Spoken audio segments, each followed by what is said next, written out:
My wife secretly married her boss, a billionaire, after stealing $200, $0 from our joint account to fund their affair. And now she's claiming I have no right to our house or the $500, $0 inheritance because she says I was complicit in her deception. I never saw it coming. One minute everything seemed normal. My wife was the same sassy, bossy woman I married, full of her usual attitude and sharp tongue. The next, I found out she was cheating on me with her boss, a billionaire named Carter, and she'd married him behind my back after stealing $200, $0 from our joint account to fund their affair. It's like my entire life just flipped upside down in a single instant. Honestly, I'd always known was a little high maintenance. She liked her luxury, her designer clothes, her fancy dinners, but I thought that was just her personality, not some hidden obsession. We were together for 8 years and everything seemed fine, or at least I thought it was. I'd work hard, I'd come home, she'd complain about her boss's latest demands and we'd argue now and then, but I never suspected she'd do something this cold and calculated. It all started to unravel when I noticed the small things. At first, it was her phone. She'd hide it more often, swipe at messages quickly, and she'd get defensive whenever I asked about her texts. I shrugged it off. Maybe she was just talking to friends or some work stuff. But then I started noticing her working late more often. She'd leave the house around 8 p.m., return after midnight, and she'd smell like perfume I didn't recognize. Little things, really, but enough to make me suspicious.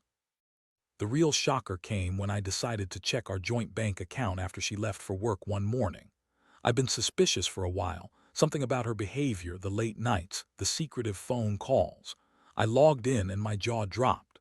There in the transaction history was a withdrawal of exactly $200, $0 made just 2 days before. I stared at the screen, feeling numb. That kind of money wasn't small change. It was half of our savings, enough to buy a house outright. I immediately thought of the worst. What if she was embezzling money from her boss? But then I remembered her comments about Carter, her boss, how she'd always said he was a self-made billionaire who was impressed by her. She'd always been proud of her job, her position, but I never thought she'd cross this line. I started piecing things together, her secretive phone calls, her evasiveness, the way she'd act nervous when I brought up money or her work. That evening, I decided to follow her. I told her I was going out to meet some friends, but I kept my phone on me, kept an eye on her from a distance. She went straight to her office building downtown, not to her usual after-work hangout, but to a fancy restaurant and then to a hotel. I saw her go in with a tall, well-dressed man, definitely Carter. My stomach clenched. I watched her through the window, saw her laughing, touching his arm, acting like she was in love with him. I felt like I'd been punched in the gut. All those years, all the trust I'd built, crushed in a single night. I didn't sleep that night. Instead, I sat in my car, staring at the hotel window, feeling betrayed, humiliated, and furious. The woman I married, the woman I loved, had been lying to me, sneaking around, stealing from us, and now she was married to this billionaire, probably living some glamorous life while I was left with nothing. The next morning, I confronted her. I waited until she came home from her work trip. She walked in with her usual attitude, acting like everything was perfectly normal. I blocked her path and showed her the bank statement. Her face went pale for a second, then she snapped back with that bitchy smirk she always had. "Oh, please, you don't have any right to accuse me," she spat. "You were never really involved in my work and I don't owe you explanations. It's none of your business." I lost my temper. $200, $0, you stole that from us and then you married Carter behind my back. How could you do this? How could you lie and cheat and steal from our own account? Do you even care about what this does to me? She rolled her eyes, crossing her arms. "You're so dramatic. I told you I was working late, that's all. Carter's a billionaire. What do you think? I'm going to pass up on this opportunity? You're just jealous because I'm finally living my best life and you're stuck here, jealous and angry. And as for the money, I'll get it back. I always do." That's when I realized her excuses were just that, excuses. She was already spinning her web of lies, trying to make me feel guilty for catching her. But I knew the truth. She'd been planning this for months, maybe longer. She lied to me about her job, about her feelings, about everything.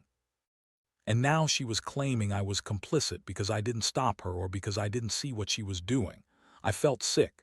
It was a mix of heartbreak and rage. I'd trusted her, loved her, built a life with her, and she'd just thrown it all away for some rich, arrogant bastard. I didn't know what to do next, but I knew one thing: I wasn't going to let her get away with it. Not without a fight. After that confrontation, everything changed. I couldn't sleep, couldn't eat.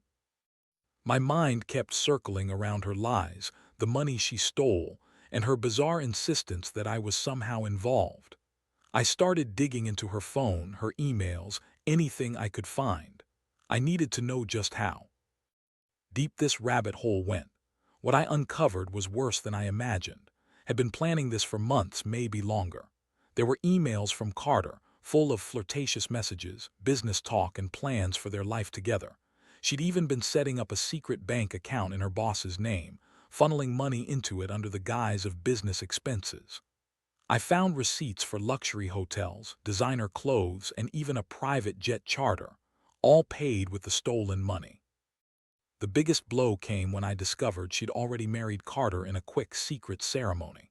There was a copy of their marriage license, signed and dated just 2 weeks after she the $200. I couldn't believe it.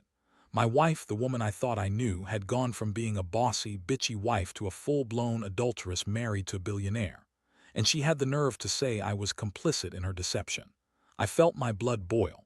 How could she be so cold, so calculating? I started thinking about my options. I've always been a straight shooter, a guy who believed in honesty and fairness. But now I was faced with a woman who had lied, stolen, and betrayed me in ways I'd never even imagined. I needed to act, but I also needed to plan carefully. The more I thought about it, the clearer it became that I couldn't just confront her again and hope for the best. No, I needed a plan, a way to get justice, to reclaim what was mine, and to make her pay for what she'd done. I decided I'd dig into her finances further, find every shred of evidence, and figure out how to fight her in court. But I also knew I had to be smart, was cunning. She always had a sharp tongue and a way of twisting things to her advantage. She'd already tried to gaslight me, call me jealous, accuse me of being part of her deception. I had to prepare for her lies, her manipulation, and her attempts to turn people against me. I couldn't let her paint me as the villain, not after all she'd done. In the meantime, I started reaching out to a lawyer I knew, someone who specialized in financial disputes and family law. I needed to get my ducks in a row. I asked him about the possibility of contesting her claim that I was complicit in her theft and her marriage. I knew she'd try to make me look bad, to strip me of any rights to our house or the inheritance we were supposed to get from my grandmother's estate. My mind kept racing. I remembered how she'd always been obsessed with money, how she'd flaunted her designer bags, her luxury trips, her high-powered job. I'd always been the steady one, working hard, saving, trying to build a future. And now I was staring at the ruins of everything I'd built. My trust, my stability, my marriage all gone. I couldn't understand how she'd become this person. Just a few months ago, she was telling me how much she loved me, how she wanted us to grow old together. Now, she was married to a billionaire, claiming I had no rights to our house or the inheritance because I was complicit. I felt like I'd been sucker punched. It was like she'd turned into a different person overnight. I knew I had to do something. I couldn't just sit back and accept her lies. I had to fight for what was rightfully mine, not just the money and property, but my dignity. I started gathering evidence, screenshots of her bank accounts, copies of emails, photos of her with Carter. I kept telling myself I'd get through this, that I'd find a way to come out on top, but deep down I was hurting. I'd loved her once. I'd believed she loved me too. How did everything fall apart so fast? How did I go from feeling secure and happy to feeling betrayed and helpless? The worst part was knowing that, no matter what I did now, she'd never be the same person again. She'd already chosen her new life over me, and I was left to pick up the pieces.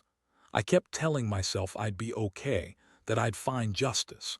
But inside, I knew this was just the beginning of a long, messy battle, and I had no idea how it would turn out.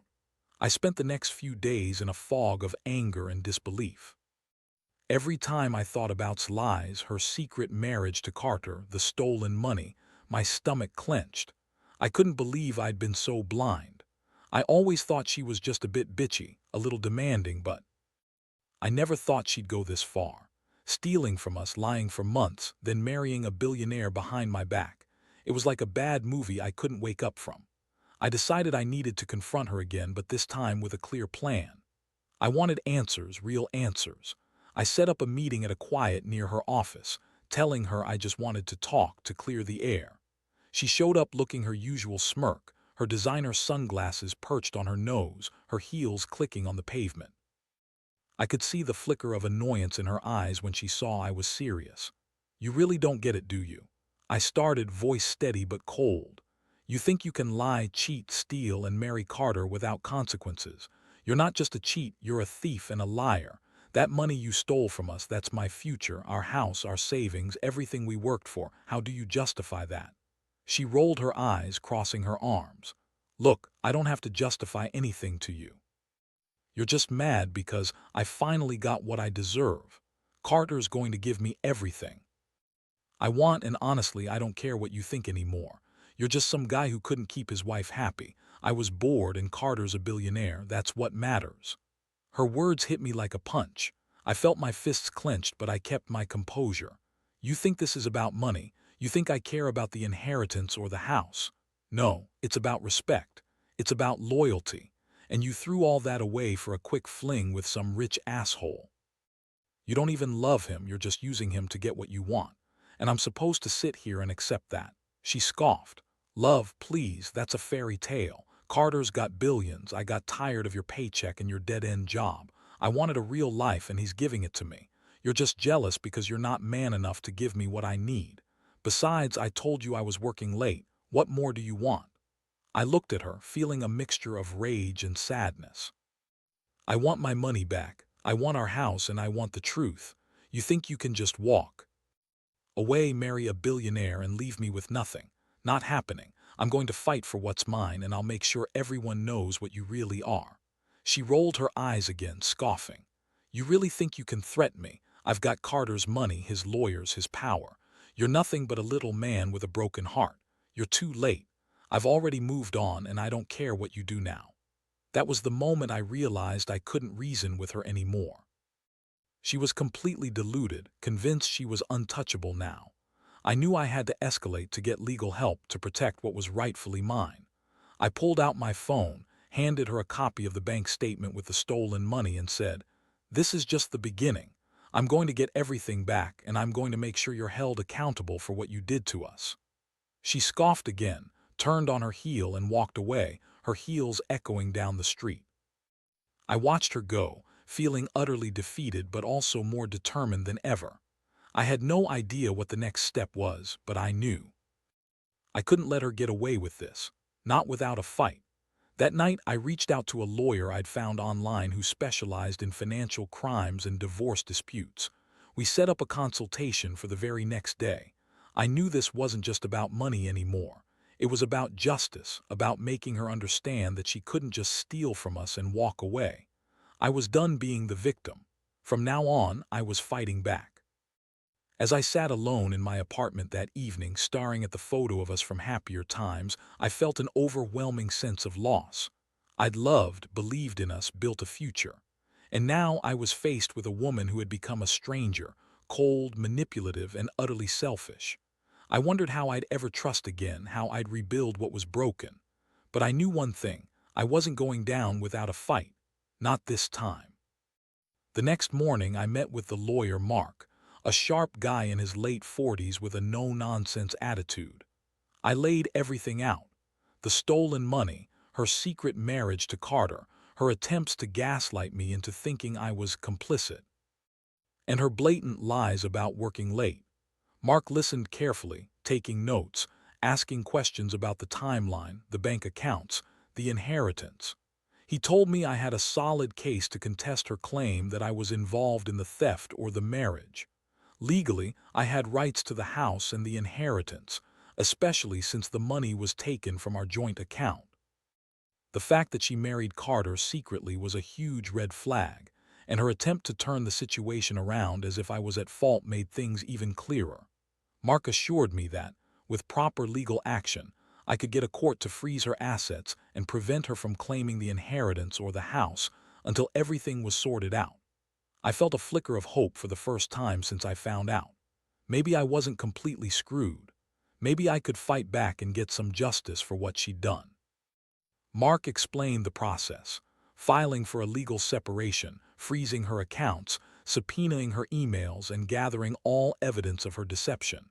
It was going to be a long fight, but I was ready. Meanwhile, I started digging into her financial history. Even more, I subpoenaed her emails and phone records, trying to find any additional evidence of her dealings with Carter. What I uncovered made my blood boil even more. There were emails where she discussed their wedding plans, secret meetings, and even plans to move to a new house, one she was already decorating with Carter's money. I found receipts for deposits into a private account, and a lot of her credit card statements showed charges for luxury hotels and designer clothes bought in her name but paid by Carter's accounts. It was clear she'd been planning this for months. She'd lied to my face every day, pretending to be working late or going to the office, when she was actually building her new life with Carter. I felt like a sucker. All those nights I waited up, worried about her, trying to be understanding. She was just out living her secret life. The emotional toll was massive.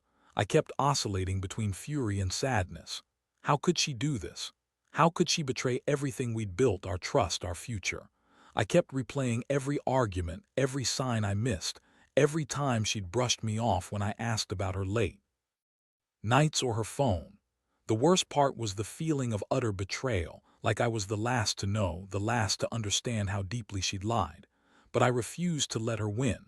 I told Mark I wanted everything documented. I wanted her to pay for what she'd done. I was prepared to go to court to fight her for custody of the house, the inheritance, and whatever else she thought she could steal. I knew she'd try to manipulate the situation, spin stories, and maybe even lie her way out of it. But I had enough evidence, screenshots, receipts, emails, to prove her deception. That evening I went back home with a new resolve. I couldn't change what she'd done, but I could control how I responded. I started drafting a formal legal complaint, outlining her theft, her marriage to Carter, and her attempts to claim the inheritance. I was ready to fight, ready to expose her lies and reclaim what was rightfully mine. At the same time, I couldn't help but think about how she'd always been so manipulative, so bitchy and bossy. She'd always had a way of twisting things in her favor. Now, she was using her charm, her beauty, and her wealth to try and manipulate the system. But I knew her game. I'd seen her true colors, and I wasn't going to be fooled again. I also started planning my next move, gathering witnesses, talking to my family, and preparing for the inevitable media storm if it came to that. I knew this wasn't just a legal battle, it was a personal war. She tried to destroy me with her lies and deception, but I was determined to come out on top. I kept asking myself how I got here. How did the woman I loved turn into someone so selfish, so ruthless? The answer was simple: money and ego. She'd always craved status and wealth, and now she'd thrown everything away just to get more. I realized that love wasn't enough for some people, for it was all about power, money, and control. As I looked at the mountain of evidence I'd collected, I knew this was only the beginning. The road ahead was going to be tough, but I was ready. I'd fight for what was mine, and I'd make sure she paid for the betrayal. I was done being the victim. From now on, I was the one fighting back. Over the next few weeks, everything moved fast.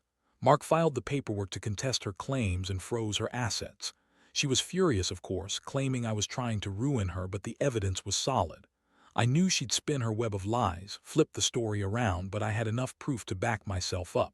Still, I could see her trying to manipulate people, her family, friends, even her boss, saying I was the bad guy, that I was jealous or controlling. Meanwhile's attitude grew even more bitchy and entitled. She'd call me names, accuse me of being jealous of her happiness with Carter, and insist she had every right to do what she wanted. Her favorite line was, "You're just a little man who couldn't keep me happy," like that somehow justified her betrayal. She'd also claim I was trying to hold her back, which was laughable. She was the one running off with her boss's money and marrying him in secret. One day she showed up at my apartment unannounced, looking even more haughty than usual. She had her hair done perfectly, her nails freshly painted, and a smug smile plastered on her face. She leaned on the doorframe and said, "You know, you're just mad because I'm finally living my best life. Carter's going to give me everything I ever wanted, and well, you're just a sad little man with no future." I looked at her, disgusted. "You're so full of shit. You think buying designer clothes and marrying Carter makes you happy. You're just using him, just like you used me. And you stole from us, lied to everyone, and now you're trying to pretend you're the victim. Well, I've got news for you. It doesn't work like that." She sneered. "You're just jealous because I don't need you anymore. I don't need a broke loser like you dragging me down. Carter's got the money, the power, and the status. I finally got what I deserve, and I'm not going to let some little man tell me otherwise." I shook my head, feeling the weight of everything crashing down on me. I'd loved her once, believed she cared. Now I saw her for what she really was, an opportunist, a liar, a thief. I told her I'd see her in court, that I was going to fight for the house, the inheritance, everything that was mine. I knew she'd try to spin it to her favor, but I had the evidence and I was prepared. The legal process was intense. Mark pushed hard to get her assets seized, to prevent her from liquidating anything else. Meanwhile, tried every trick in the book, calling her family, spreading rumors, claiming I was abusive or jealous. But I had witnesses, emails, bank statements. I was ready to expose her lies and prove she'd betrayed everything we had. One thing that struck me was how she kept insisting she was the victim, how I was trying to ruin her happiness and stop her from living her best life. It made me sick. She turned into someone who saw everything in terms of money and power. Her entire personality had become a caricature of greed and arrogance. I kept asking myself, how did I miss all these signs? How did I love someone so selfish? Despite all the chaos, I held firm. I knew I was doing the right thing. I wasn't going to let her walk away with everything, not after what she'd done. I'd fought for my rights, collected every piece of evidence I could, and prepared myself for the court battles ahead. The truth was on my side, and I was determined not to let her manipulate her way out of this. Meanwhile, I also started to realize how much I'd lost emotionally. Trust was shattered completely. The woman I'd loved, the woman I'd built a life with, was gone.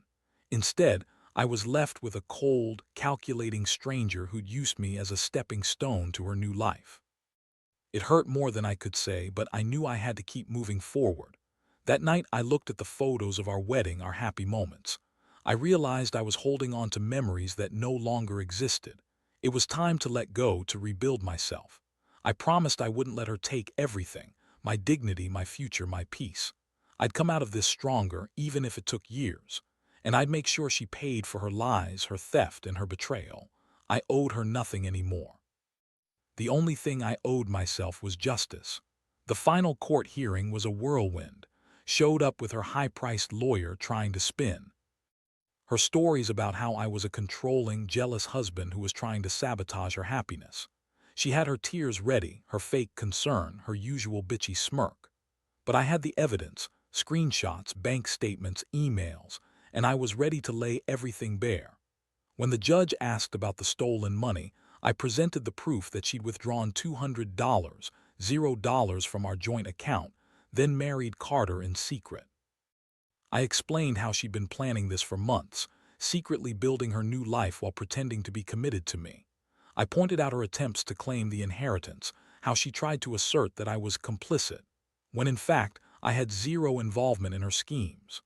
His lawyer tried to argue that I had no rights because I was absent or complicit, but the judge wasn't buying it. My lawyer made a compelling case that had committed fraud, theft, and breach of marriage vows. The judge listened carefully, then ruled in my favor, awarding me the house, the inheritance, and ordering her to pay back the stolen funds plus damages. When the verdict was read, his face twisted with rage. She yelled, calling me liar, a jealous loser, and threatening to appeal. But I felt a strange sense of relief. It was over. I'd fought tooth and nail, and justice had been served. She had no choice but to accept the consequences of her actions. In the aftermath, I moved out of the house. I didn't want to see her or deal with her anymore. I took the inheritance and started rebuilding my life from scratch.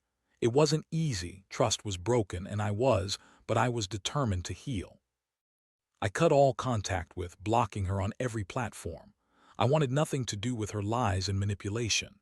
Looking back, I realized that I learned a lot from this nightmare. Trust is fragile, and sometimes the people we love the most turn out to be the biggest betrayals. But I also learned that standing up for myself, gathering evidence, and fighting for what's right can make a difference, even when everything feels lost. I won't forget what did, but I refuse to let her define me. I'm moving forward, stronger, wiser, and more cautious about who I let into my life. If there's one thing I'd say to anyone going through something similar, it's this: don't let betrayal destroy your sense of self. Gather your evidence, seek legal help, and fight for your rights. Some people will lie, cheat, and steal, sometimes even marry their boss for money. But justice can prevail if you're willing to stand up and do what's right. Trust is earned, but it's also fragile. Protect it, and never let anyone take more than they deserve.